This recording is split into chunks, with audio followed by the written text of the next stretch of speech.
मित्रों, पंचायती राज का आज पूरा रिवीजन कर डालेंगे। जी हाँ, वैदिक काल से कहाँ तक, संवैधानिक सफर तक। मुझे पता है, मुझे पता है आप बिजी हैं। कहाँ, रक्षाबंधन में त्यौहार है, सेलिब्रेशन है, घर में अच्छा माहौल है, ये क्या पढ़ाई वढ़ाई। मैं भी बिजी हूँ, पर क्या पढ़ाई छोड़ दे? पढ़ाई नहीं छोड़ना है।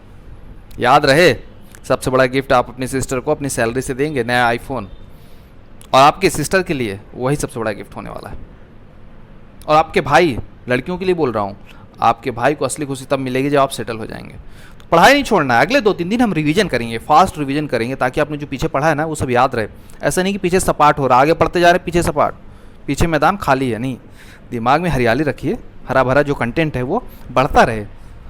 तो मित्रों, चलिए अपना सफ़र शुरू करते हैं, स्टार्ट करते हैं गाड़ी को। पहुँचते हैं वैदिक काल में। टाइम मशीन में बैठ के वैदिक काल में पहुँच गए। कहाँ? लगभग 2500 साल पहले। तो वैदिक काल में भी स्थानीय स्वशासन का वर्णन है। कहाँ? ऋग्वेद में। ग्रामिक सभा समिति विदत, ग्रामिक सभा समिति विदत, ग्रामिक सभा समिति विदत, इन सब टर्म का वर्णन है जो स्थानीय स्वशासन से रिलेटेड है ऋग्वेद में। उसमें सबसे इंपॉर्टेंट है ग्रामिक, जो गांव का मुखिया हुआ करता था। ग्रामिक ग्रामिक ग्रामिक, बिल्कुल याद कर लीजिए। ग्रामिक ग्रामिक ग्रामिक, गांव का मुखिया ग्रामिक, गांव का मुखिया ग्रामिक। फिर बौद्ध काल में ग्राम भोजक, बौद्ध काल में ग्राम भोजक, नेम अलग है, ग्रामिक से ग्राम भोजक हो गया, काम सेम है। फिर मौर्य काल में अपने चंद्रगुप्त के काल में चाणक्य जी ने क्या लिखा? अर्थशास्त्र लिखा। उसमें विधिवत वर्णन कर दिया ग्रामिक का, नगर का, पुर का। जो ये पुर पढ़ते हैं ना, कानपुर, रायपुर, है ना, ये पुर का वर्णन कहाँ है? अर्थशास्त्र में वर्णन है। फिर गुप्त काल में ग्रामिक और विषयपति का विधिवत तरीके से वर्णन है। हर्ष काल में तो मधुबन शिलालेख में उकेर दिया गया ग्रामिक को कि गांव का मुखिया ग्रामिक है। तो अगर पूछ ले कोई कि पुरातात्विक प्रमाण कब मिलता है स्थानीय सुशासन का, तो आप कहेंगे हर्षवर्धन काल में। कहाँ? मधुबन के शिलालेख में। बहुत इंपॉर्टेंट क्वेश्चन है, नोट कर लीजिए इसको। मित्रों, और क्या कहें, हमारे रामायण महाभारत पुराणों तक में वर्णन है स्थानीय सुशासन का। महाभारत में एक गांव के मुखिया को ग्रामिक कहा गया है, 10 गांव के मुखिया को दसप कहा गया है, 20 गांव के मुखिया को विसाधिपति, 20 से विसाधिपति, विसाधिपति, विसाधिपति, 100 गांव के मुखिया को सतग्रामपति, सतग्रामपति, सतग्रामपति, 1000 गांव को सतग्राम अध्यक्ष, सतग्राम अध्यक्ष। तो ग्रामिक, दशक, दशप, विषाधिपति, सतग्रामपति, सतग्राम अध्यक्ष। थोड़ा कठिन लग रहा होगा, लिख लेंगे तो आसान हो जाएगा। ग्रामिक, दशक, विषाधिपति, सतग्रामपति, सतग्राम अध्यक्ष। तो अभी तक हमने क्या पढ़ा? ये एंशिएंट हिस्ट्री हो गई। एंशिएंट हिस्ट्री में स्थानीय स्वशासन का वर्णन हमने पढ़ा। ग्रामिक सभा समिति विदत वैदिक काल में, ग्राम भोजक बौद्ध काल में, चाणक्य ने अपने अर्थशास्त्र में लिखा नगरपुर और ग्रामिक के बारे में, हर्षवर्धन ने मधुबन शिलालेख में ग्रामिक के बारे में लिखा, गुप्ता काल में पढ़ा ग्रामिक और विषयपति, और रामायण महाभारत में पढ़ लिया क्या क्या? ग्रामिक, दशप, विषाधिपति, सतग्रामपति, सतग्राम अध्यक्ष। ये सारी बातें पढ़ें। अब देखते हैं मध्यकाल की कहानी। मध्यकाल में सबसे अच्छा पंचायतों का वर्णन केवल लिखित में नहीं कह रहा हूँ, सिस्टम को लागू जिसने किया, गांव में भी और शहरों में भी नगरीय निकायों को लागू किया, वो तो चोला प्रशासन, जो अपने तमिलनाडु वाले एरिया है। पूछ सकता है कि इतिहास में सबसे अच्छा वर्णन, सबसे अच्छा इम्प्लीमेंटेशन, सबसे अच्छा लागू करने वाला प्रशासन कौन सा? तो आप कहेंगे चोला प्रशासन। फिर भैया भारत में अरबों का आक्रमण शुरू हो गया, आप जानते हैं। और अरबों के आक्रमण में सबसे ज़्यादा जो सिस्टम चलाते थे गांव का, वो जमींदार और जागीरदार। तो जमींदारी प्रथा और जागीरदारी प्रथा ने बिल्कुल समाज को जकड़ लिया। यही देखते थे स्थानीय स्वशासन। फिर हो गया, समय बीतता गया और गोरे आ गए, फिरंगी आ गए भारत, और इन्होंने 100 साल तक तो खूब शोषण किया, और उसके बाद भी शोषण किया, लेकिन 100 साल तक तो बिल्कुल अंधाधुंध। फिर क्या बोले 1872 में कि थोड़ा दिखावटी के लिए कुछ काम कर देते हैं स्थानीय सुशासन का।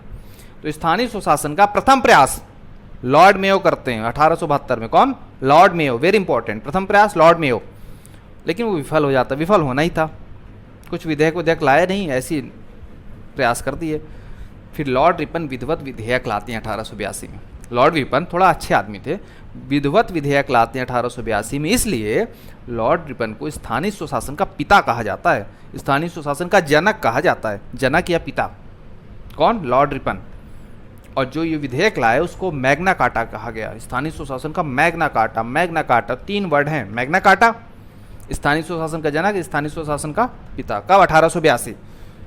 उसके बाद थोड़ा थोड़ा सुधार हुआ, 1909 में सुधार हुआ, 1919 में सुधार हुआ, 1935 में सुधार हुआ, 1935 जब गवर्नमेंट ऑफ इंडिया एक्ट आया, भारत शासन अधिनियम आया 1909, 1919 और 1935।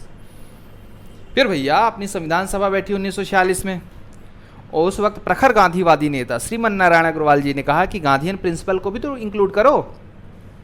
आपको पता है हमारे गांधी जी का सपना था, उन्होंने एक बुक भी लिखी थी हिंद स्वराज, कि गांव तक लोकतंत्र पहुँचे, हिंद स्वराज से ग्राम स्वराज तक अपना जो सिस्टम है स्थानीय स्वशासन का, लोकतंत्र का, वो पहुँचे।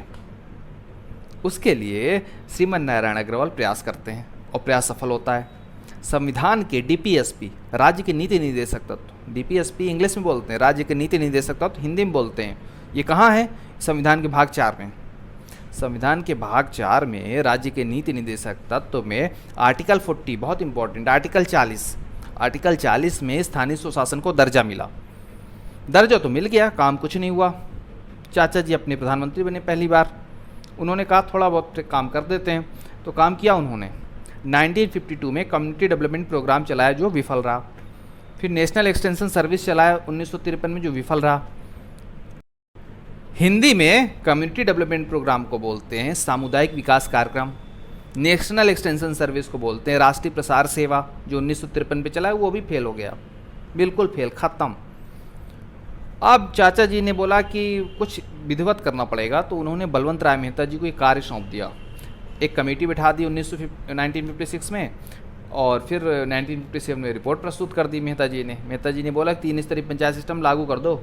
3 स्तरीय पंचायत सिस्टम लागू हो भी जाता है। कहाँ से स्टार्ट होता है? बहुत इंपॉर्टेंट क्वेश्चन है। अब कहाँ से? नागौर जिला, राजस्थान के नागौर जिले से। उसके बाद आंध्र प्रदेश में, बाकी राज्यों में लागू होता है। अब ये जो चल रही थी पंचायती राज व्यवस्था, इसका रिव्यू करने के लिए अशोक मेहता कमेटी बैठती है 1977 में।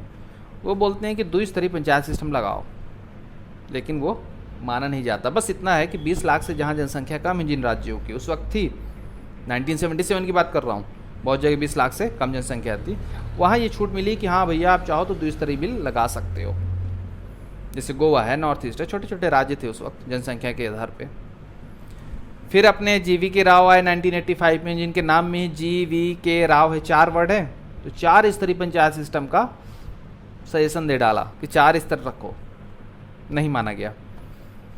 तो ऐसे कैसे गाड़ी खिसक रही थी। वैदिक काल से GV राव तक हमने देखा कैसा गाड़ी खिसक रही थी। अब गाड़ी में थोड़ा एक्सीलेटर आएगा, मोबिल ऑयल डालेगा, इसकी सर्विसिंग होगी।